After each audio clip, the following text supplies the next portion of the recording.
ಜೋ Simon ಅವರು ಇವತ್ತು ನಿಧನರಾಗಿರೋ ವಿಷಯ ಕೇಳಿ ತುಂಬಾ ಮನಸ್ಸಿಗೆ ನೋವಾಯಿತು.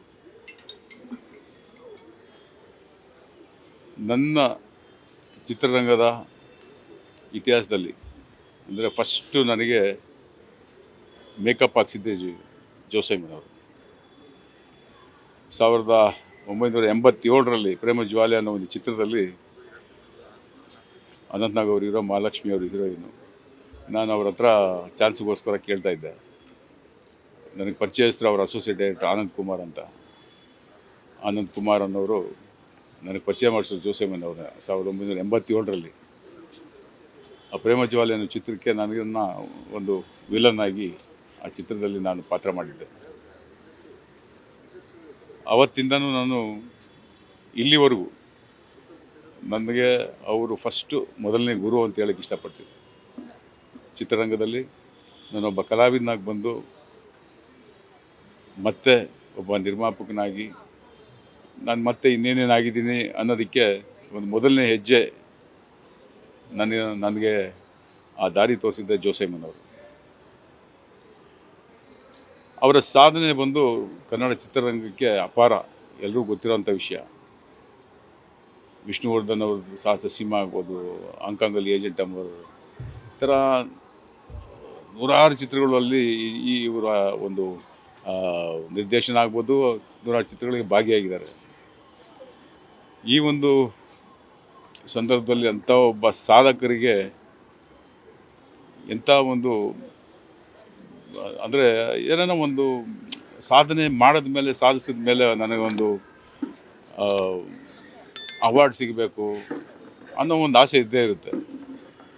ತುಂಬ ಪ್ರಯತ್ನ ಪಟ್ಟರು, ಏನಾದರೂ ನನಗೆ ನನ್ನ ಸಾಧನೆಗೆ ಒಂದು ಅವಾರ್ಡ್ ಕೊಡ್ತಾರೆ, ನನಗೊಂದು ಗುರುತಿಸ್ತಾರೆ ಅಂತ. ಅದೊಂದು ಅವ್ರ ಜೀವನದಲ್ಲಿ ಆಗಲಿಲ್ಲ. ನಾನು ಈ ಸಂದರ್ಭದಲ್ಲಿ ಕೇಳ್ಕೊಳ್ಳೋದು ಇಷ್ಟೇ ಸಂಬಂಧಪಟ್ಟವ್ರಿಗೆ, ಇಂಥ ಸಾಧಕರು ಇನ್ನೂ ಕನ್ನಡ ಚಿತ್ರರಂಗದಲ್ಲಿ ತುಂಬ ಜನ ಇದ್ದಾರೆ. ಅವರು ಕಾಲವಾಗೋಕ್ಕೆ ಮುಂಚೆ ಅವ್ರನ್ನ ಕರೆಸಿ ಹಾನರ್ ಮಾಡಿ ದಯವಿಟ್ಟು. ಸರ್ಕಾರ ಆಗ್ಬೋದು, ಚಿತ್ರರಂಗ ಆಗ್ಬೋದು, ಕಲಾವಿದರೆ ಅಂತಲ್ಲ, ತಂತ್ರಜ್ಞರು, ಕನ್ನಡ ಚಿತ್ರರಂಗದಲ್ಲಿ ಈ ಥರ ತುಂಬ ಜನ ಸಾಧಕರಿದ್ದಾರೆ. ಅವ್ರಿಗೆಲ್ಲರಿಗೂ ಈ ಥರ ಯಾವುದೋ ಒಂದು ಅವರಿಗೆ ಒಂದು ಪ್ರಶಸ್ತಿ ಸಿಗುವಂಥ ಒಂದು ಕಾರ್ಯ ಮಾಡಿದಾಗ ಅವರು ಸಾಧನೆಗೆ ಒಂದು ನ್ಯಾಯ ಸಲ್ಲಿಸಿದಂಗೆ ಆಗುತ್ತೆ. ಈ ಸಂದರ್ಭದಲ್ಲಿ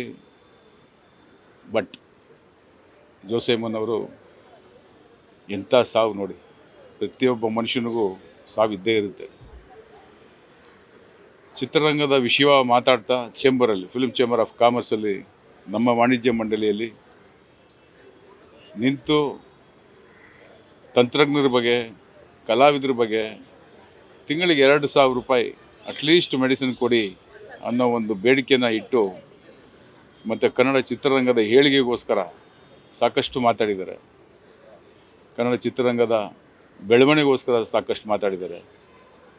ಈ ಒಂದು ಸಾವು ಯಾವುದೇ ಅವಾರ್ಡ್ಗಿಂತ ಕಮ್ಮಿ ಅಲ್ಲ. ಅಂದರೆ ವಾಣಿಜ್ಯ ಮಂಡಳಿಯಲ್ಲಿ ಕನ್ನಡ ಚಿತ್ರರಂಗನೇ ಅವರನ್ನು ತಬ್ಬಿಕೊಂಡು ಚಿತ್ರರಂಗದ ವಾಣಿಜ್ಯ ಮಂಡಳಿಯಲ್ಲಿ ಅವರು ಪ್ರಾಣ ಹೋಗಿರೋದು ನಿಜವಾಗ್ಲೂ ಅದೇ ಭಗವಂತ ಕೊಟ್ಟಂಥ ಒಂದು ದೊಡ್ಡ ಅವಾರ್ಡ್ ಅಂತ ನಾನು ಅನ್ಕೋತೀನಿ. ತುಂಬ ನೋವಾಗ್ತಾ ಇದೆ ನನಗೆ. ಆವಾಗವಾಗ ಫೋನ್ ಮಾಡಿ ಮಾತಾಡ್ತಾ ಇದ್ವಿ, ತುಂಬ ಆತ್ಮೀಯವಾಗಿ. ಏನೇ ನನಗೆ ಚಿತ್ರ ಮಾಡೋವಾಗ ಅವರನ್ನು ನಾನು ಸಂಪರ್ಕಿಸ್ತಿದ್ದೆ, ಈ ಥರ ಚಿತ್ರ ಮಾಡ್ತಾಯಿದ್ದೀನಿ ಸರ್ ಅಂತ. ಆದಷ್ಟು ನಾನು ಅವರಿಗೆ ಪಾತ್ರಗಳ ಮೂಲಕ ಮತ್ತು ಡೈರೆಕ್ಷನ್ ಆಗ್ಬೋದು, ಇನ್ನೇನೋ ಇದ್ದರೆ ನಾನು ಅವ್ರ ಹತ್ರ ಸಲಹೆ ತಗೋತಾ ಇದ್ದೆ. ಇಂಥ ಒಬ್ಬ 80 ವರ್ಷ ಈ ಜೀವನದಲ್ಲಿ ಕನ್ನಡ ಚಿತ್ರರಂಗದಲ್ಲಿ ಅವ್ರ ಸಾಧನೆಗೆ ನನ್ನ ಹ್ಯಾಟ್ಸ್ ಆಫ್.